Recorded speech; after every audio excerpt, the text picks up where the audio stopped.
देखिए हम लोकसभा वार हम लोग पहले टर्म में टारगेट बनाए कि 50-50 लोकसभा से नेताओं को बुलाकर उनको प्रशिक्षण दिया जाए और आगामी लोकसभा की तैयारी चुनाव कैसे हम लोग लड़ें, आगे हमको संगठन में कहाँ कमी रह गई है उसको कैसे दूर करें। इन्हीं बिंदुओं पर हर विधानसभा लोकसभा से हम लोग 50 आदमी को पहले टारगेट बनाए। नगर निकाय चुनाव में जादू आपका नहीं चल पाया? बिल्कुल चला। क्या रही स्थिति? बिल्कुल हमारे लोगों ने हमको हमारी पार्टी वोट दिया। कितनी सीटें निकल पाई आपकी? रक्षण में एक जीते। इस बड़ा गांव में बीजेपी सरकार ने बुंदई करके 3 बेटी का वोट सामने आया। एक पे 462, एक पे 312, एक पर 419। अब पेटी में तीनों में वोट हुए नहीं। एमएलसी चुनाव में किसको वोट दे रहे हैं आप? अब एमएलसी के चुनाव में तभी कोई मांगा नहीं तो किसको बताया जाए। 28 तारीख को हम लोग बैठक करेंगे पार्टी के सभी विधायक और बीच में कोई अपना वोट मांगेगा तो फिर उसको विचार विमर्श करके मेरे दिया जाएगा। इंतजार कर रहे हैं क्या कि कोई मांगे तब देंगे? अब बिना मांगे किसको देंगे? तो क्या कोई नहीं मांगे तो वोट नहीं पड़ेगा? अब 28 तारीख को जब हम सभी 5 विधायक बैठेंगे तो तय करेंगे। क्या लगता है कि बड़े नोट बंद करने से भ्रष्टाचार रुक जाएगा? नहीं, बड़े नोट जब तक रहेंगे तब तक भ्रष्टाचार और बढ़ेगा।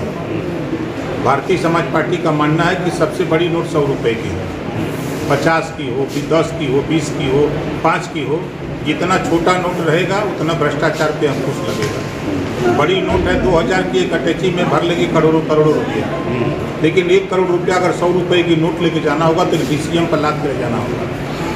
इस नाते भ्रष्टाचार जब छोटी नोट थी तो बहुत कम होता था, हम नहीं कहते खत्म था, लेकिन उस समय भ्रष्टाचार मुश्किल से 10% भी नहीं हो पाता था लेन देन। लेकिन अब जब से बड़ी नोट आई है तो लोग जेबा में भर करके 5 लाख 10 लाख लेके चले जा रहे हैं। महिला पहलवानों ने फिर से शुरू कर दिया है विभूषण शरण सिंह के खिलाफ, क्या कहना चाहेंगे? देखिए वो अपने न्याय के लिए लड़ रही हैं और हमारी पार्टी का तो मानना है कि देश के नेताओं को एक कानून बना लेना चाहिए। आधी आबादी महिलाओं की है। लोकसभा विधानसभा में आधी सीटें आरक्षित कर दें, नौकरियों में आधी सीटें उनकी आरक्षित कर दें, शिक्षण संस्थाओं में आधी सीटें आरक्षित कर दें। पूर्ण रूप से जब वो शासन प्रशासन में वो आ जाएंगी तब पूर्ण रूप से उनके ऊपर हो रहे जनजाति अत्याचार पे विराम लगेगा। नहीं तो जिस तरह उन्होंने नार्को टेस्ट की उन्होंने बात किया है कि हम तैयार हैं, उनका भी हो जाए तो दोनों लोग पीछे हटने को तैयार नहीं है, तो क्या लगता है आपको? तो हो जाना चाहिए ना, जब दोनों लोग तैयार तो क्यों दिक्कत क्या है? विलम्ब के कारण की है। सांसद जी कह रहे हैं कि छुआछूत की बीमारी लेके देवी आ गई हैं।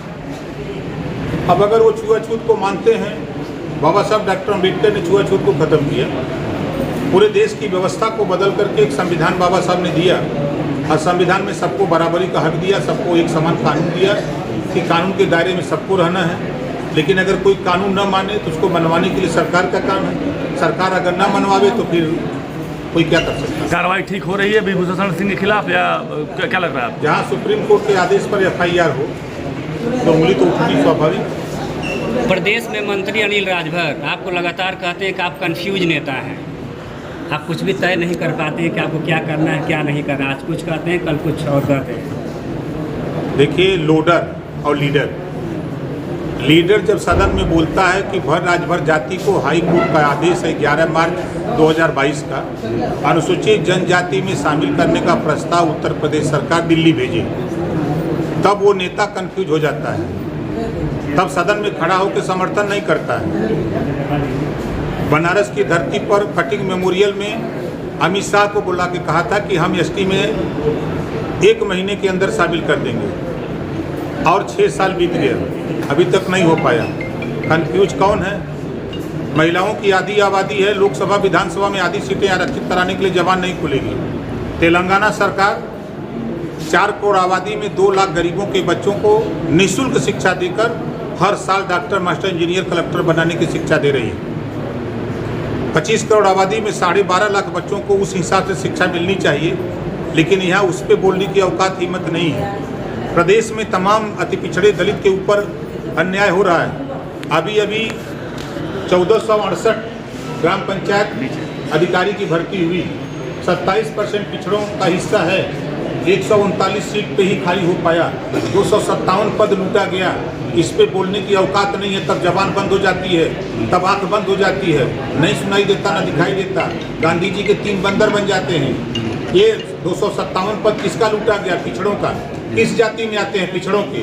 ये जितने भी पिछड़े समाज के नेता हैं, विधायक, सांसद हैं विभिन्न पार्टियों में, ये लोडर बन करके काम करते हैं। जब इनका हिस्सा लूटा जाता है तो इनकी जबान नहीं खुलती है, जो बोलता है उसके खिलाफ ये सब बोलते हैं। गांधी जी के 3 बंदर कौन है?